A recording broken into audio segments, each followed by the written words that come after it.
Wetrooms are now established in the UK as one of the most desirable alternatives to the traditional bathroom, as they offer a modern.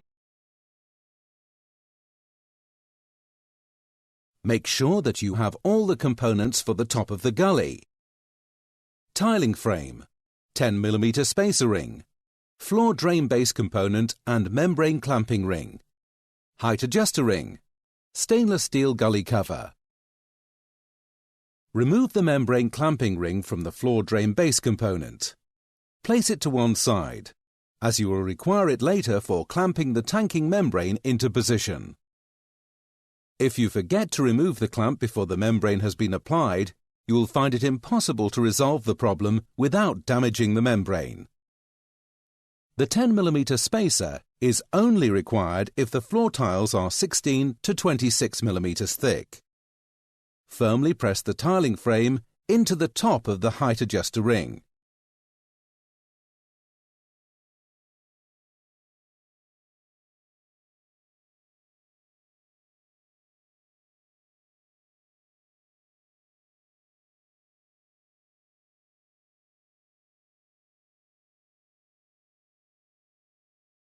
The installation you are about to see is typical of a suspended timber floor.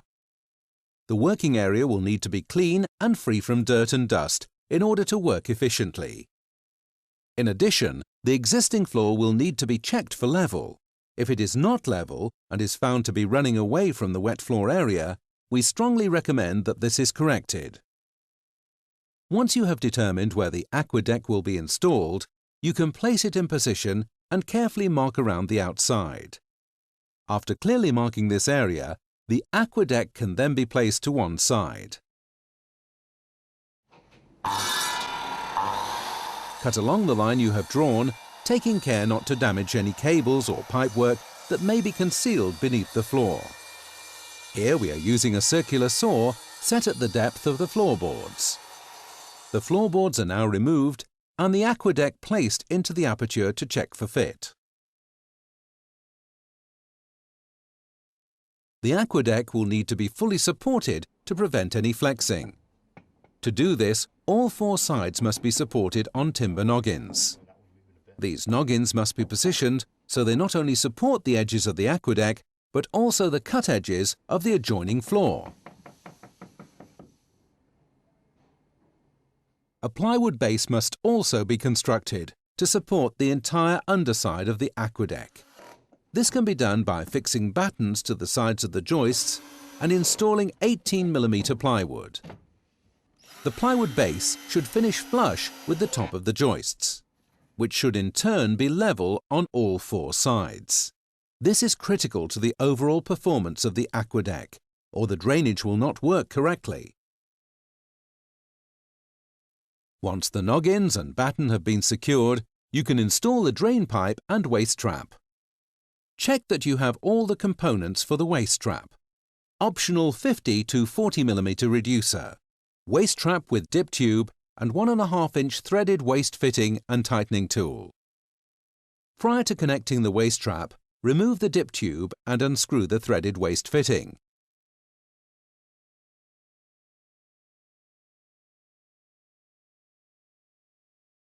In this installation, we are using a horizontal outlet gully. However, alternative traps are available. The appropriate drain needs to be selected at the time of purchase. To install the gully correctly, the waste pipe of the trap needs to be accurately positioned in order to align with the aperture in the aqueduct.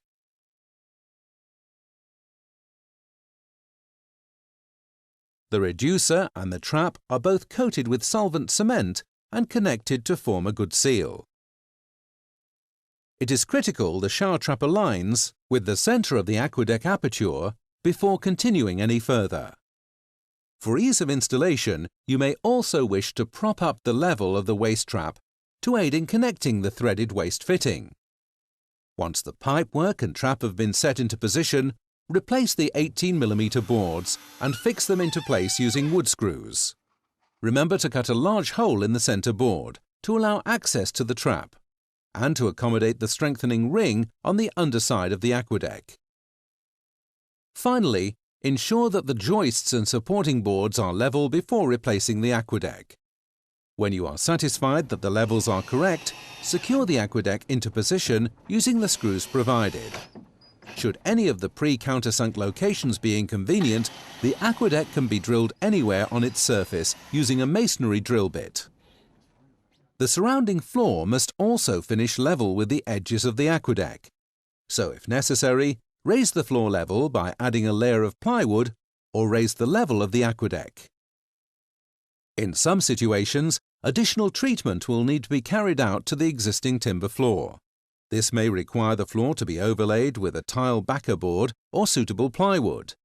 Refer to the relevant British Standard Codes of Practice and the tile adhesive manufacturer's recommendation for more information. If the floor does need to be overlaid, then the aqueduct will need to be raised in order that it remains flush with the surrounding floor. This can be done by simply inserting a sheet of plywood of the suitable thickness on top of the 18mm platform already created. Using a hole saw, cut a 50mm hole in the floor drain base component. And remember to remove any burrs after drilling.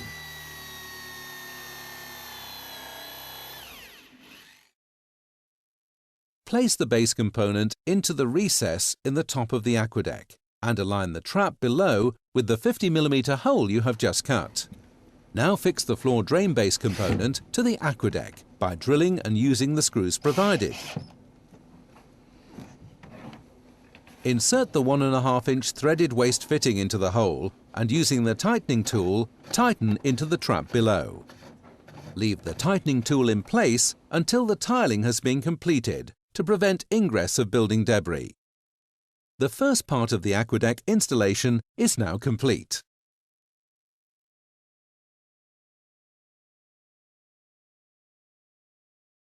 Before beginning installation of the waterproof tanking membrane, check you have all the parts necessary to complete the job and that all the working surfaces are clean and dry. After thoroughly mixing the primer, use a brush or roller to liberally apply the liquid to the floor surface and allow it to dry. The average drying time is about 30 minutes.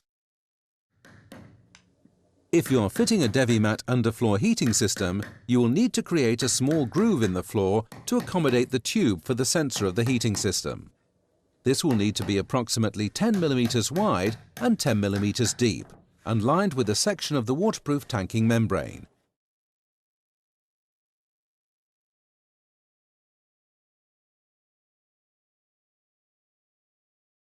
Begin tanking the Wetroom floor at the corner of the aqueduct. Cut a 300mm length of the 150mm wide jointing tape and fold in half along its length. Midway along the length, cut the membrane to the fold line.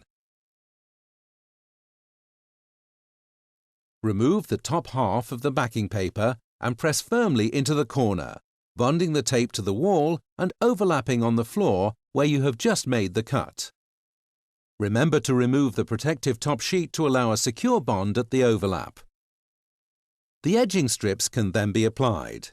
It may be helpful to cut these strips into short, manageable lengths of about 1 meter each. To join sections of the membrane, there must be a minimum overlap of 75mm, and the protective top sheet must be removed from that area. Once the tape has been applied to all the edges, strips of jointing tape are applied to the floor to create an overlap for the main membrane sheet. Measure the width of the sheet of tanking membrane and mark a guideline for the edge of the jointing tape. Apply a strip of jointing tape using the same method as before.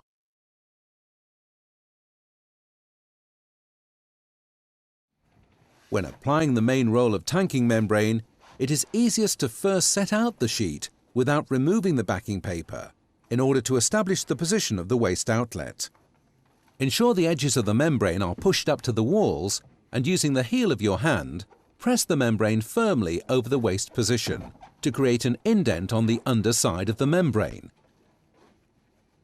Then take the 10mm spacer ring or height adjuster ring and mark the position using a pen and cut along the outline to create a circular hole in the membrane.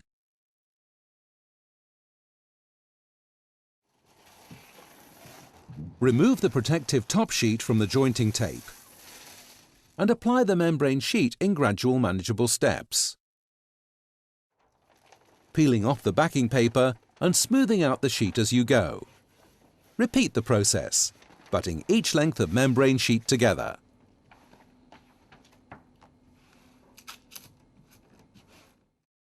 Press the membrane into the floor drain base component, pressing firmly to ensure a good seal. Remove a section of the protective top sheet and then apply solvent weld solution to the outer face of the center ring of the base component, taking care not to allow solvent cement to come into contact with the membrane, as this will cause permanent damage to the membrane. Then apply some solvent cement to the inner face of the clamping ring you removed before starting the installation. Slide the clamping ring onto the center ring of the base component, pressing firmly to securely clamp the membrane in position. Ensure the clamp finishes flush with the top of the tanking membrane. Seal all joins and junctions of the membrane using the sealing compound provided.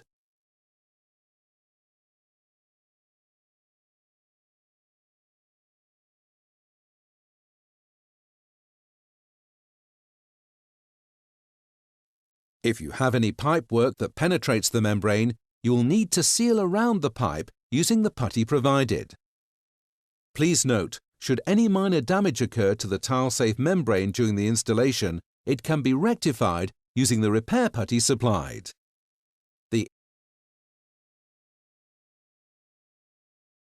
Take the height adjuster ring and tiling frame and set it into the floor drain base component. Remember that for tiles 16 to 26 mm thick, you will need to fit the frame to the 10 mm spacer ring. Set the edge of one of the floor tiles alongside the drainage outlet and rotate the tiling frame height adjuster ring, increasing the height until the top edge of the frame is approximately 4 mm above the edge of the tile. This is to allow for the bed of tile adhesive. Using a marker, note the position of the height adjuster ring in relation to the base component. You can now remove the height adjuster ring tiling frame and apply solvent cement to the contacting surfaces of both the plate and height adjuster ring. Set the ring back into position, carefully aligning the marks, and hold securely until the solvent cement has bonded. Once set, the frame can be rotated independently of the adjuster ring if required. It is possible to use either large format or mosaic tiles on the aqueduct, but remember that when using tiles larger than 50 mm square, it will be necessary to create a mitre or envelope joint in the tiles from each corner of the aqueduct to the centre of the drainage outlet. This is to ensure that the tiles follow the preformed gradient. Apply the tiles using a flexible 1-part cement-based tile adhesive. Do not use polyurethane or epoxy-based adhesive or grout. Do not use a ready mixed adhesive.